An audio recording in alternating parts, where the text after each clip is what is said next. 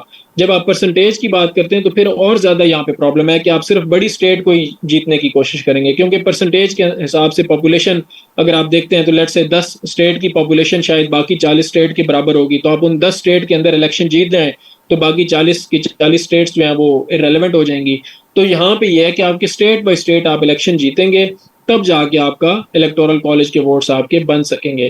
तो ये इस तरीके से आपको एक चेक यहाँ पे रखा गया है कि पॉपुलिज्म को डिस्करेज किया जा सके। एक इंस्टीट्यूशनल चीज़ बना दी गई कि स्टेट के लेवल पे आपको एक डिस्ट्रिक्ट लेवल पे आपको इलेक्शन जीतना पड़ेगा और स्टेट लेवल पे आपको इलेक्शन जीतना पड़ेगा। तो ये मेरे ख्याल में ज़्यादा बेहतर तरीके से प्रोटेक्ट करता है मोनोपोली के खिलाफ, जहाँ तक मेरा ख्याल है।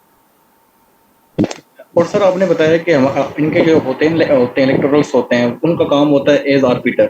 जब यूएस का प्रेसिडेंट इलेक्ट हो गया, उनका काम खत्म हो गया, ठीक है, चले जाते हैं। सर इनके मेंबर्स होते हैं हाउस ऑफ रिप्रेजेंटेटिव्स के और जो सेनेट के, जिस इलेक्शन होता है, तो उनको भी सर जो वहाँ की जो आवाम होती है वो वोट देती है, या कोई और प्रोसेस होता है उनको चुनने के लिए? उनका डायरेक्ट इलेक्शन होता है। हाउस के अंदर और सेनेट के अंदर जो इलेक्ट होके आते हैं ना, वो डायरेक्टली इलेक्ट होते हैं। जो आपका हाउस है ना, मिसाल के तौर पे मैंने आपको बताया कि कैलिफोर्निया के अंदर 53 आपके हाउस के मेंबर्स हैं, कैलिफोर्निया एक स्टेट के, ठीक है। तो कैलिफोर्निया के अंदर 53 डिस्ट्रिक्ट्स हैं जहां से ये लोग इलेक्ट होके आते हैं। समझ रहे हैं बात को? तो आपको डिस्ट्रिक्ट के अंदर इलेक्शन जीतना है, तब आप हाउस के मेंबर बन सकेंगे। तो 53 डिस्ट्रिक्ट्स हैं कैलिफोर्निया के अंदर, और वहां पे डायरेक्ट इलेक्शन के जरिए उस डिस्ट्रिक्ट के अंदर, अगर आप एक जिला आप उसको समझ लेना, तो जिले के अंदर एक दो उम्मीदवार होंगे, उसमें से कांग्रेस के अंदर यानी आपको हाउस के अंदर जाने के लिए, और रिपब्लिकन पार्टी का भी वो उम्मीदवार उसके अंदर शामिल होगा, और वहां पे डेमोक्रेटिक पार्टी के उम्मीदवार भी, वो आपस में हेड टू हेड होंगे। उसमें से जो जीत जाएगा तो वो हाउस के अंदर पहुंच जाएगा। तो उनका डायरेक्ट इलेक्शन होता है वहां पे। और जो इलेक्टर्स हैं, ये सिर्फ प्रेसिडेंट के इलेक्शन के तौर पे होते हैं। इनका फिर ये होता है कि ज़ाहिर आप वॉलंटियर कर रहे हैं, या आपको एक फेस तो आपकी पब्लिसिटी तो हो जाएगी ना उस डिस्ट्रिक्ट के अंदर, तो आप अगला इलेक्शन लड़ सकते हैं, अपनी पार्टी की तरफ से नॉमिनेशन ले सकते हैं।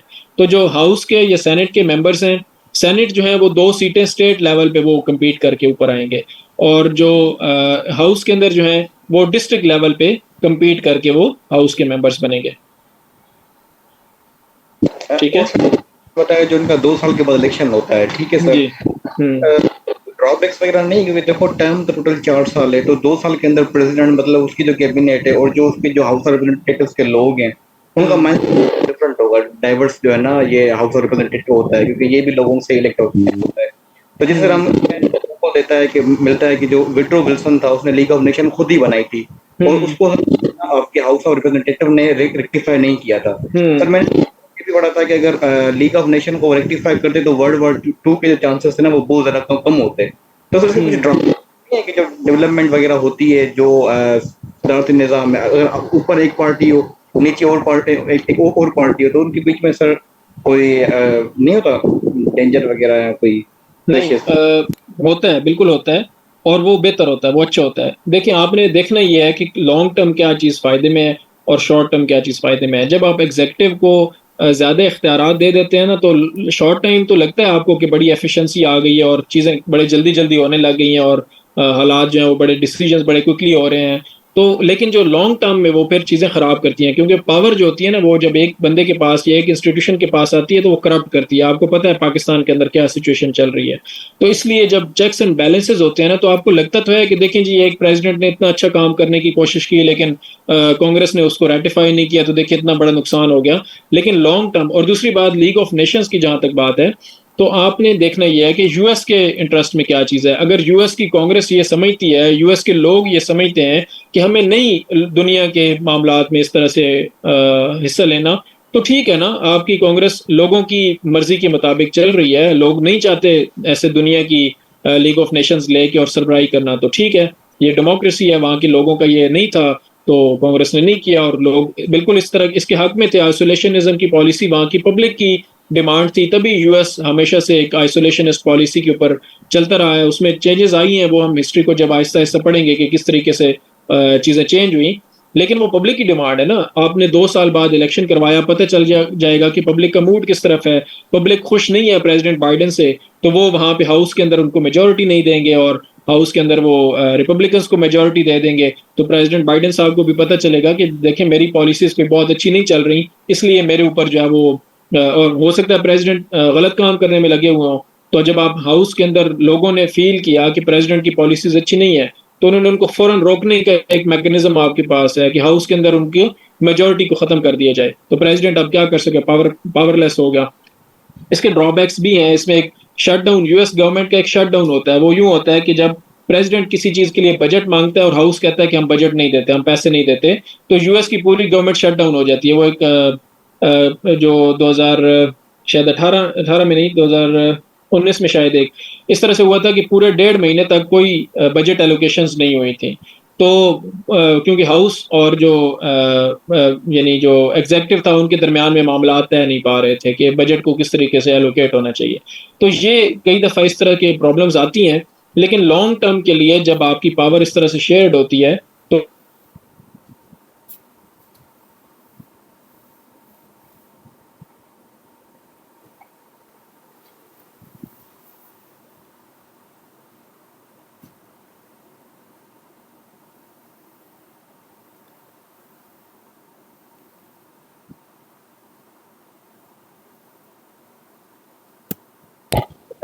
नहीं होते, वैसे साइड्स जो रेफरेंसेस जिसको कहा जाता है कि आपने मिसाल के तौर पे मैं यहाँ पे बात कर रहा हूँ, तो मैंने वाइस प्रेसिडेंट की जब बात की तो मैंने आपको हैरी एस ट्रूमैन की बात बता दी, साथ में मैंने आपको लिंडन बी जॉनसन की बता दी जब जॉन एफ कैनेडी की असैसिनेशन हुई। यहाँ पे नहीं लिखा हुआ था लेकिन मुझे उसका पता था। तो ये इस तरह से होता है कि जब आपकी पूरी तैयारी तो खैर एक एम्बिगुअस टर्म है, लेकिन जब आपकी मैक्सिमम तैयारी हो जाती है, जब आप बहुत सारी सोर्सेज से पढ़ लेते हैं, तो फिर आपका एक बन जाता है उसमें नॉलेज का एक पूल। मैं हमेशा कहता हूँ कि सीएसएस में आपने एक नॉलेज का पूल बनाना होता है और फिर आपने ड्रॉ करना होता है उसके अंदर से एक कभी कहीं से आप चीज ले रहे होंगे, कभी कहीं से ले रहे होंगे। तो जब आपकी इतनी वो हो जाती है ना, फिर आपकी रिवीजन करने से बार बार आपको चीजें याद जब होना शुरू हो जाती हैं, तो फिर आप इस तरह से नॉलेज को लिंक करना आहिस्ता आहिस्ता सीख जाते हो। और उसकी फिर प्रैक्टिस राइटिंग से भी होती है। मॉक्स वगैरह जब आप अगर देते हैं, नहीं भी देते तो इतना इशू नहीं है, बहरहाल अगर देते हैं तो उसमें भी आपकी प्रैक्टिस होती है।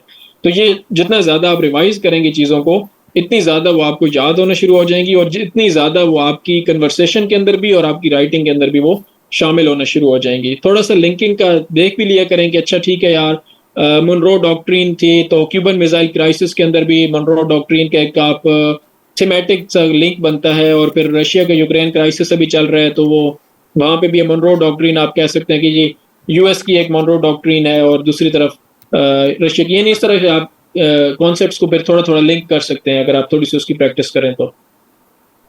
थैंक यू सो मच जी सर, जिस तरह हमने पढ़ा कि कांग्रेस रेटिफिकेशन चाहिए होती है डिक्लेरेशन ऑफ वॉर के लिए और ट्रीटी के लिए।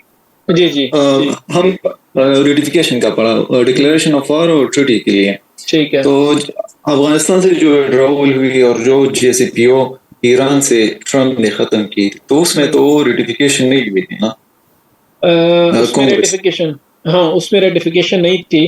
जहाँ तक अफगानिस्तान के साथ वॉर का ताल्लुक है तो विड्रॉल तो एक एग्जेक्टिव डिसीजन है, वो कोई डिक्लेरेशन ऑफ वॉर तो है नहीं। जो डिक्लेरेशन ऑफ वॉर अफगानिस्तान वाला था तो उसमें कांग्रेस का अप्रूवल शामिल था, जो इराक वाला भी था उसमें भी कांग्रेस का अप्रूवल शामिल था। कुछ लिमिटेड वॉर 2001 के अंदर कांग्रेस ने कुछ जो है ना वो लिमिटेड वॉर की अथॉरिटी दी थी एग्जेक्टिव को कि लिमिटेड वॉर की हद तक आप, लिमिटेड ऑपरेशंस की हद तक आप एग्जेक्टिव जा सकता है। लेकिन फुल स्केल वॉर की जब बात आएगी तो फिर उसमें रेटिफिकेशन जरूरी है। उसको आप जिस तरह से ये जो जनरल कासिम सुलेमानी का जो ऑपरेशन था जिसमें उसको यानी असैसिनेट किया गया था इराक के अंदर, तो उसमें प्रेसिडेंट ट्रंप ने अप्रूवल नहीं लिया था कांग्रेस से और ना ही उसमें कोई रेटिफिकेशन थी, क्योंकि डिक्लेरेशन ऑफ वॉर नहीं था। डिक्लेरेशन ऑफ वॉर एक लीगल कॉन्सेप्ट है। वो एक जब भी आप डिक्लेरेशन ऑफ वॉर होगी तो वो एक प्रॉपर तरीके से एक मुल्क दूसरे मुल्क के ऊपर वॉर डिक्लेयर करता है, तो उसके लिए फिर कांग्रेस का अप्रूवल जरूरी है। जहाँ तक JCPOA का ताल्लुक है तो ये एक अच्छा पॉइंट है। मुझे इसकी अभी आंसर ज़हन में नहीं आ रहा, मैं इसका देखूंगा कि क्या टेक्निकल इसमें पॉइंट था। कि JCPOA तो था, तो एक एग्रीमेंट था बिल्कुल, तो इंटरनेशनल एग्रीमेंट तो है, ट्रीटी का स्टेटस अब उसका है या नहीं है, ये आपको देखना पड़ेगा कि टेक्निकली जो JCPOA है वो एक इंटरनेशनली रिकॉग्नाइज्ड ट्रीटी है या नहीं है, क्योंकि ट्रीटी जो होती है वो कांग्रेस उसको रेटिफाई करती है। एग्रीमेंट्स तो हर वक्त चल रहे होते हैं। अब ये तो नहीं कि प्रेसिडेंट बाइडेन अगर कोई एग्रीमेंट करते हैं चाइना के साथ ट्रेड के हवाले से तो उसको कांग्रेस से रेटिफाई करवाना पड़े, ऐसा नहीं होता। लेकिन जो खास किस्म की जो ट्रीटीज हैं उसमें कांग्रेस की रेटिफिकेशन चाहिए होती है। Okay sir, okay. लेकिन सर मेरे क्वेश्चन का मतलब था कि अफगानिस्तान में जो उन्होंने वार शुरू की थी वो तो उसकी तो रेटिफिकेशन हुई थी, लेकिन जो विड्रॉवल है तो विड्रॉवल के लिए रेटिफिकेशन हाँ, फिर चाहिए या नहीं? नहीं, विड्रॉल के लिए नहीं चाहिए। डिक्लेरेशन ऑफ वॉर एक डिफरेंट चीज है और जो विड्रॉल है वो एक डिफरेंट चीज है। वो ट्रूप्स विड्रॉल एक एग्जेक्टिव डिसीजन है, वो एग्जेक्टिव ने डिसाइड करना है कि कब हमारा मिशन कंप्लीट हो गया तो वो उसको विड्रॉ कर सकते हैं। Okay sir, thank you.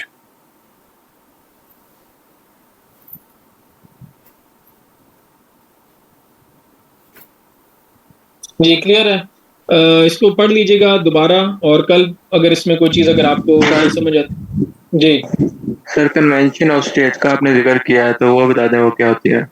Conventions जो है वो स्टेट्स का एक आप उसको कह लें कि एक इजलास की सूरत में इसको मुनक्किद किया जाता है कि मिसाल के तौर पे स्टेट्स ने आपस में फील किया या उन्होंने आपस में ये इनका डेलिब्रेशंस हुई, मुज़ाकरात या जो भी उनका सलाह मशवरा हुआ और उन्होंने डिसाइड किया कि कोई ख़ास इशू के ऊपर मेजॉरिटी ऑफ स्टेट्स जो है वो एग्री करती हैं कि फेडरेशन जो है वो एक हमारी उस तरीके से बात शायद नहीं सुन रही या इस चीज़ के अंदर अमेंडमेंट की ज़रूरत है आइन के अंदर, तो फिर वो एक कन्वेंशन मुनक्किद कर सकती हैं जिसके अंदर वो रिप्रेजेंटेटिव्स होंगे उन स्टेट्स के।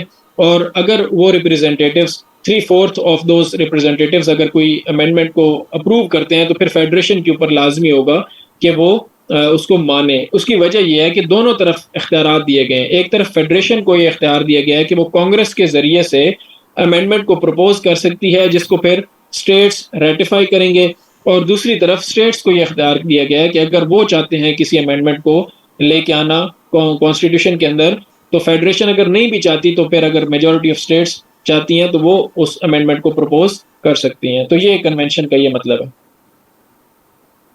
Okay sir, thank you.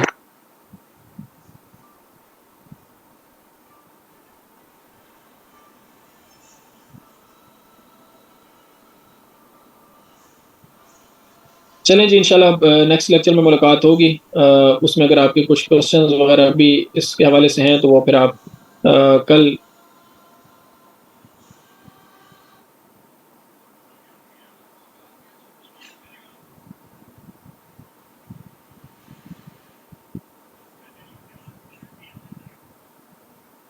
Recording stopped.